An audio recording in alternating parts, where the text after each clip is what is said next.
I'm Keith Flanagan, and I've been working closely with enterprise architects and technologists since 2010. During this time, I've helped thousands of professionals from all over the world to understand the value and benefits of soft skills development.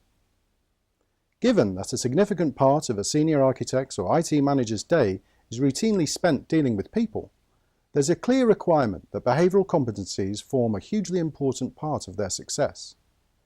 And although opinion to support this has more recently been generally accepted, I'm often still quite surprised that so little investment is being made to develop many of our professionals in these critical areas. Because in organisations where investment in training, coaching, profiling and team development is being made, architects and technologists are reaping the rewards through the creation of stronger engagement with their teams and with their stakeholders, many of whom are relied upon to sponsor and support their projects. I believe that one reason for this reluctance to embrace the importance of soft skills is that the world of technology, be it IT or architecture, is largely dominated by men. When I launched the developmental program for technologists with the words soft skills in the title, it attracted some peripheral interest, but little in the way of commitment through sign-up. Whereas, when the term soft skills was removed, the program gained a lot more traction with male technologists, despite the contents of the program remaining largely unchanged. It's probable then that the male perception of the term soft skills, when seen as a set of intangible behavioural competencies, may have their benefits. The label soft skills may not be quite as palatable, especially for technologists. Another aspect to this theory is the subject of personality or psychometric profiling. Many technologists have told me that they are dismissive, if not uncomfortable, with any form of profiling, as they view it as being too subjective or even fluffy. I believe there are two possible reasons why a technologist may hold this opinion. The first is that many traditional technologists have preferred to concentrate on hard facts, science, and evidence, that profiling without consideration of every single detail or variable can never be truly accurate and probably should be dismissed.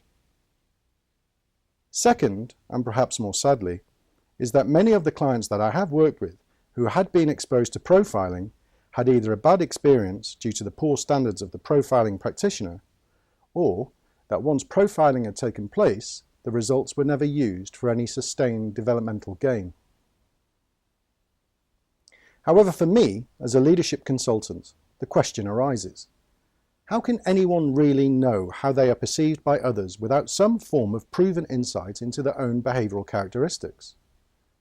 This doesn't necessarily advocate all forms of psychometric profiling. Rather, the appropriate form of profiling carried out by an appropriate practitioner, with the outcomes being put to good use. Whatever label you wish to use, the development of soft skills in many of the professionals that I have worked with has been of tremendous benefit. In Eastern Europe, for example, a practice of architects were continually fighting through barriers with governmental departments due to the somewhat bureaucratic nature of the organisational culture.